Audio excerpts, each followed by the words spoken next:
And when people expose you for lying, like the Tiger Woods thing, I always thought he should go, hey, man, look, my wife, if he had said this, my wife won't lick my asshole. Yeah. I love it yet. Yeah. This waitress licks my asshole. Yeah. I should be able. When should he have said that exactly? As soon as they put him in a corner, as soon as I noticed something about this is talking about comedy. Yeah. I noticed a long time when I'm bombing. Yeah. When I'm bombing, the worst thing to ever do is try to not bomb. The best thing to do is take everybody to die. Everyone dies. I'm not dying. Yeah. You're gonna die with me. Yeah. I'm not gonna try to win you back, because I noticed about people. Yeah. People are when power corrupts. When an audience sees that you're struggling and then you're trying not to struggle and you need them not to struggle, they get worse. They don't get better to try to help you dig yourself. They want to put the dirt on your grave and watch you fail. Yeah. That's right. That describes humanity very, very well. Avoid the unhappy and the unlucky is the adage, right? So the idea is when they see that you are the unhappy and unlucky one, what they want to do is make for certain that you're that. So your response should be, oh yeah? You think I'm losing here? Okay. We're all going down then. So I go, well, guess what? You're going to watch yourself. Everyone's going to fucking be miserable. And when there's hecklers in the audience who are letting, and I don't get mad at the hecklers. I get mad at the people. You're going to allow this guy to ruin our relationship. You know this is going nowhere. Accurate. You know that I'm finished with him, yet you won't have him removed. Yeah. You'll let this piece of shit fuck up your, you know what? You getting what you fucking deserve. You're letting it happen. You fucking weak people.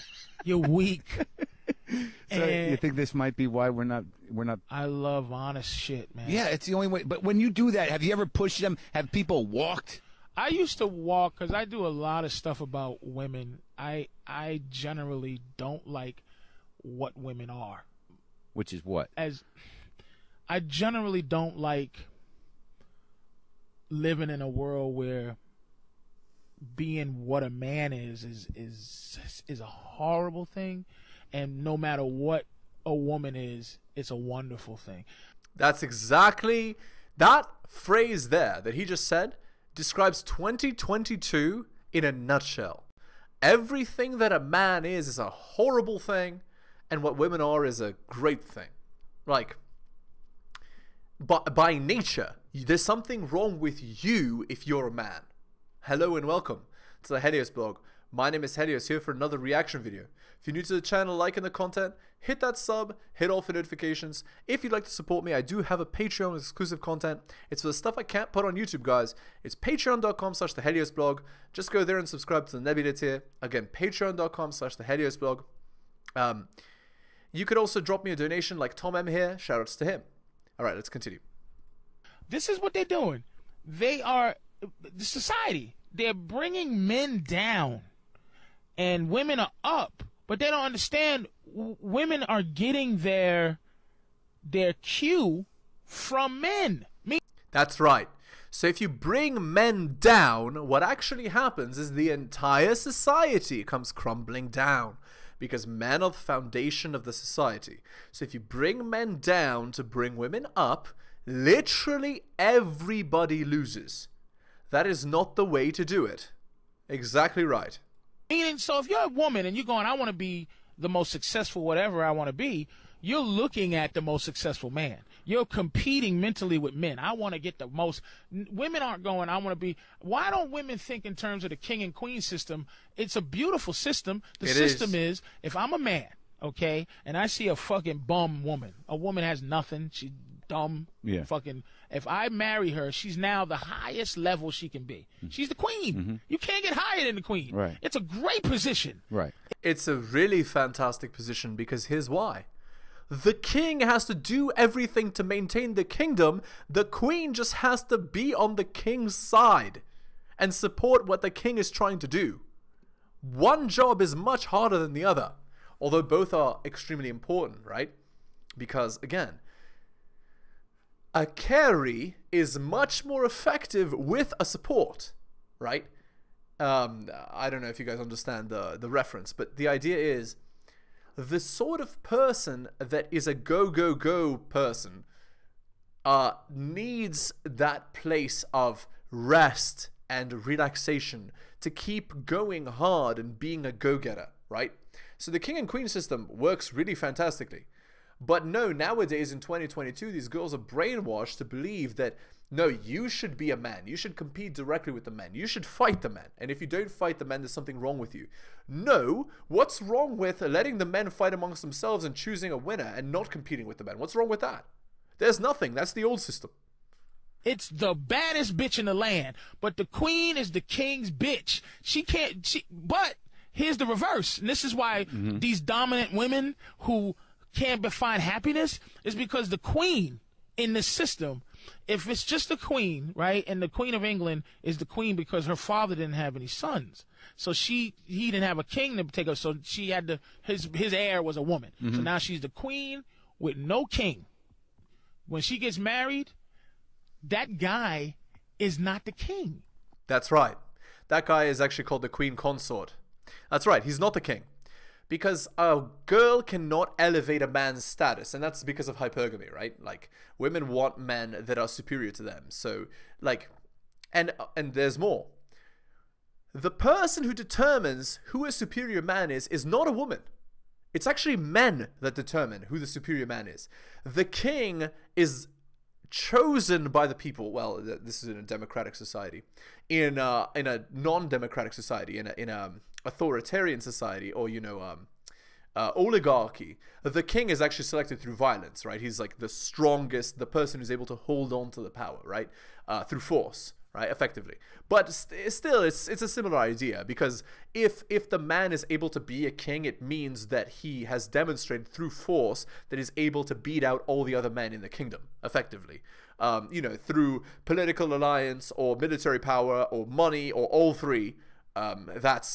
That's what determines the king, right? Because if you've learned about history at all, you know that royal families, a lot of them are illegitimate, right? Literally, it was just like a coup, and the whole royal family was killed, and it was taken over by another royal family, right? Who used to be a nothing, or merchants or whatever. It depends on the line. But now they're suddenly, royal, and it's the decree of the heavenly Father that they're the new king. It's really not. It's the king is dead, long live the king type stuff. But that's the idea. That's why the queen cannot elevate the man to be king, because women don't make men superior. Men make men superior. Iron sharpens iron. Men determine who the apex man is, not women, and then women select from the apex men. Is the idea. He's the queen's husband. Literally. Who doesn't get elevated to his highest position. Right. A man at his highest position helps a woman be at her highest position. That's right. A highest position woman who has a lower man can't be happy. It's nature. Indeed. It's fucking nature. That's called hypergamy. And actually, what's funny is that the Queen of England is a great example, because there's literally no man that she can get that's better than her. So she priced herself totally out of the market, right? So this is what you see with these career women, right? Like, these girls go into like the high-powered careers. They become lawyers, they become doctors, they become engineers, whatever. They become COOs, CEOs, whatever. And they want a man who's superior to them, because all women want a man who's superior to them. Well, not all, but the vast majority. And so, these girls want a man who's significantly better than them. So let's say you're a CEO in America, right? Well, then you're going to be one of the most successful people on planet Earth. How many men are there that are more superior than that? Well, basically none. And so the girl can't find a man to be attracted to, because she can't find a man to be superior to her. And so there you go. All right. Okay. So these points of view, I mean, this assessment of how it all works, could this be part of why you're not as popular? Yes. Every time I talk, I go, this is ridiculous, but I have a woman who has been around me a long time. This is a woman you were with. I'm with now. I mean, my Your queen. my queen, my woman, who, in every woman's fashion, is trying to take me down. It's like Valkyrie. Operation Valkyrie. These bitches, they hate being women, man. I'm telling you, But Mark. wait, let me ask you. So let me just understand something. So you're saying that women only have the model of success and power that men have established. So when they try to operate within that, they're acting like men. Yes. Which means that they are denying themselves their queenness and will never be happy. Thank you. That's what you're saying. It's like another analogy, more or less. I try to help my girl. I have to think of analogy every day. Oh, I know. You're very good at it. I have to think in analogy terms. It's like you meet, if you're an animal, okay, you're a great white shark. Okay. There's a woman great white sharks and there's men great white sharks. Yeah. To every other animal, great white sharks are just vicious. No other animal looks at a great white shark and go, uh-oh, here comes the girl version. Yeah. Uh-oh. Like, yeah. A lot of men, okay, we go and try to date within our species. Most male great whites say, oh, wow, they go, oh, girl, oh, I want her. Yeah. Right? Yeah. But women go, I hate the way great whites treat the woman great white. Yeah. So I'm going to now date these penguins or these seals who look. Yeah, what Patrice is describing is alpha versus beta, right? How these, well, here's the truth, right? Actually, the analogy is very, very nice. So the analogy is this. 20% of men, okay, are great whites. 80% of men are penguins. 85 to 90% of women are great whites. They want a stronger great white than themselves. That's exactly that. And 2022 culture is kind of fashioned to promote great whites and great whites getting together. So that's why you have like Tinder, you have Instagram, you have you have Bumble, Snapchat, etc. Tinder, etc. Hinge. You have that to facilitate hypergamy, which is the sharks getting together. Which is why, and most sharks, which is what most women are, they see penguins as invisible. So that's why. So most men are penguins. So this is why my advice to men is literally become a great white, right? Because time is much better spent becoming a great white than pursuing a shark. It's a waste of your time because they'll see you as invisible anyway. It goes nowhere. All right, let's read an article by Rodo Tomasi. It's actually related to this. It's called Appeals to Reason. So, quote unquote, here's a quote. A woman in love can't be reasonable. Otherwise, she wouldn't be in love. This is Mae West. Last week, The Chateau posted an article about a beta male asking girls for reasons why they rejected him. It's like a penguin asking. You see what I'm saying? Penguin asking a great white why they rejected him. In the typical deductive logic that most betas are prone to use, he runs down a checklist of questions regarding what he thinks killed his chances with the girls he thought he could get with. He petitions 4 women with questions about themselves, which, being women, they're all too eager to answer. So here's the question. Do you usually figure out if you want to do more than make out with someone pretty instantly, or is it a slow burn? Was there anything I did wrong that turned you off? If you had advice for any guy looking to meet a girl, what would it be? What makes someone attractive to you? Do you have any types? Do you feel that you could never date someone shorter than you? Am I an unattractive person to you? Okay, so let me just answer these the way that most women will answer the questions, okay? Because I think this will help the audience, okay? So do you usually figure out if you want to do more than make out with someone instantly, or is it a slow burn? So most women will answer in 2022, they'll answer, it's a slow burn. They won't tell you the truth. For the second question, was there anything I did wrong that turned you off? No, you're such a nice guy. You're a great guy. You're just not the right guy for me. But you'll make a girl really happy. That's what they'll answer. If you had any advice for a guy looking to meet a girl, what would it be? So the advice that these girls will say is, just be nice. Just be yourself. That kind of thing. What makes someone attractive to you? Do you have any types? Yeah, I like a guy who's nice. I like a guy who takes care of me. I like a guy who's emotionally supportive. I like a guy who communicates. You see what I'm saying, guys? All of these answers, they're all lies.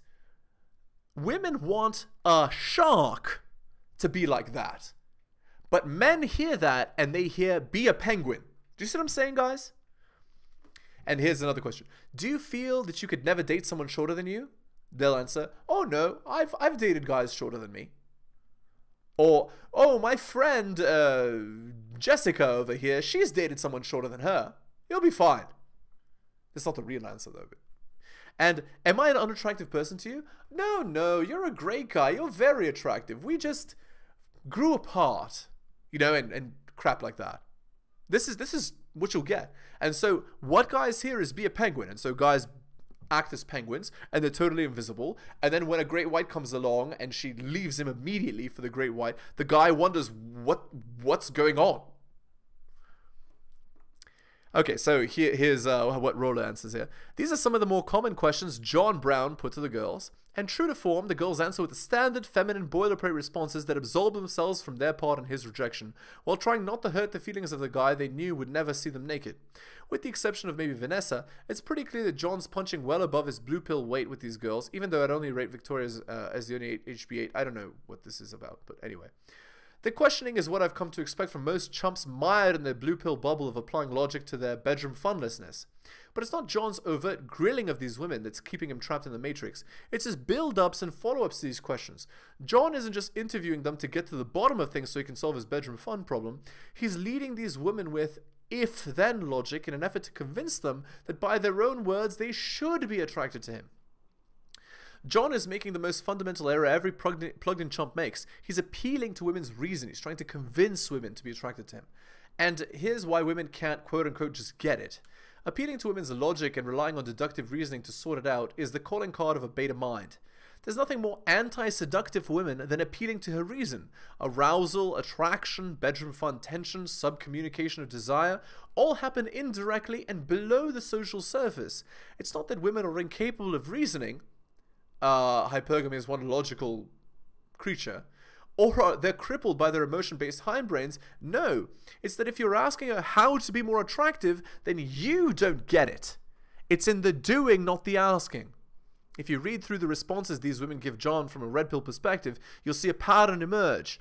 On an intrinsic subliminal level, women understand that their genuine desire, the genuine arousal and attraction has to be an organic process.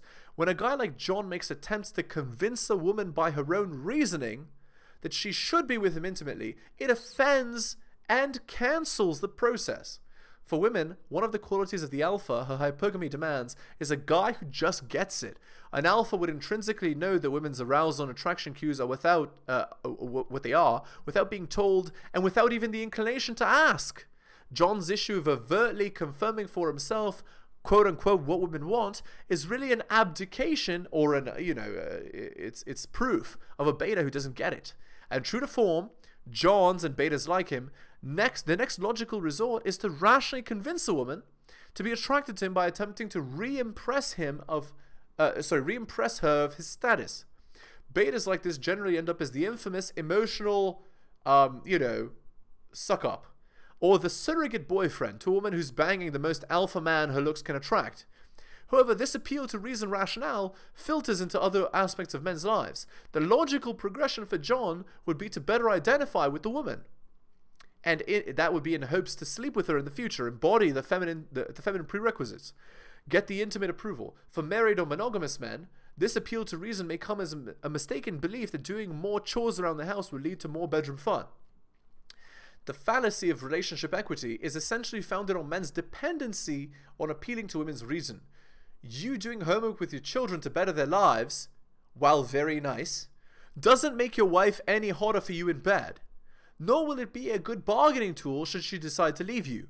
Just as John is learning here, women don't fall in love with who you are, they fall in love with what you are, and no appeal to their reason will convince them otherwise.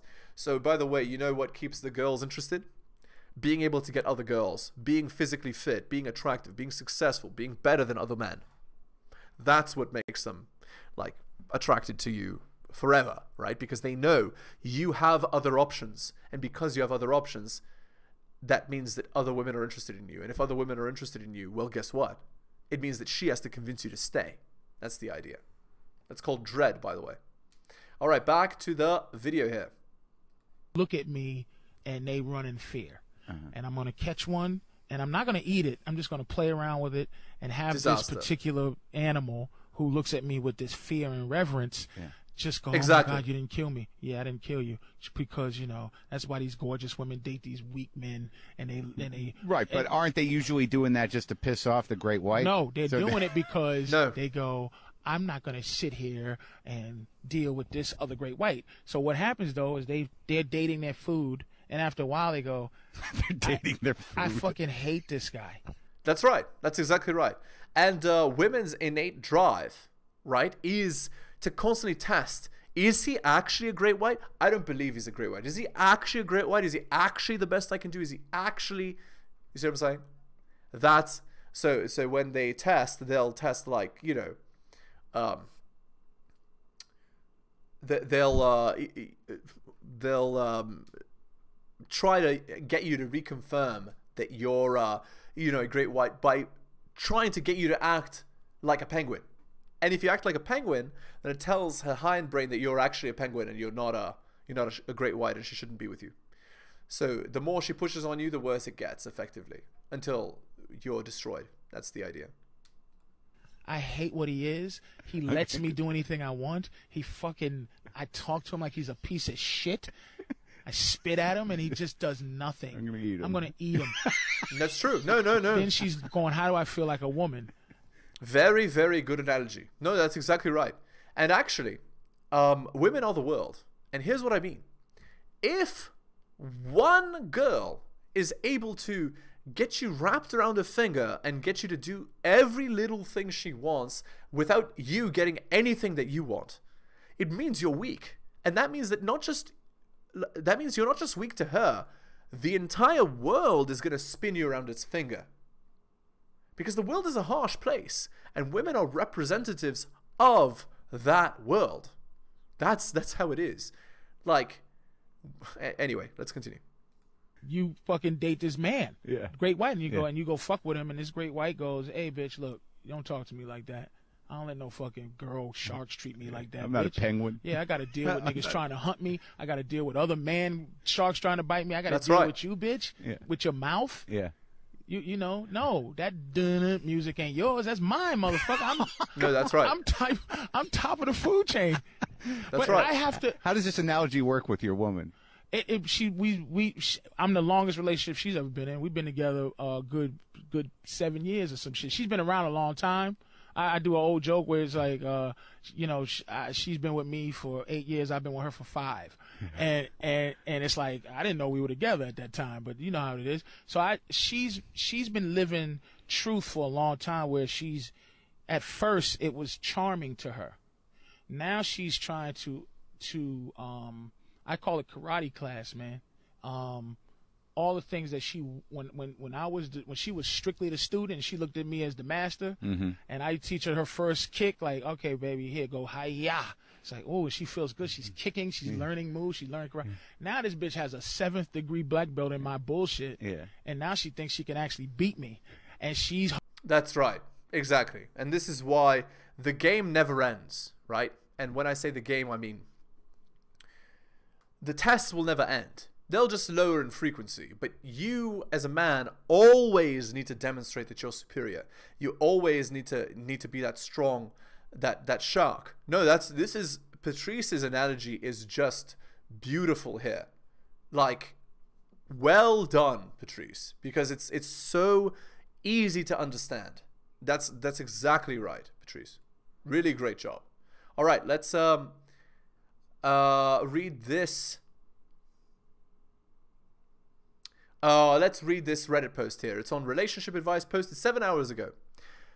34 male and 29 female. Discovered my wife cheated prior to our wedding. So that means she was cheating the whole time. So she convinced you to marry her even though she was being unfaithful. Lovely. Myself, 34, and my wife got married 8 months ago. We've been together for about 3 years, and there have been some issues, but we've been fairly successful in working through them.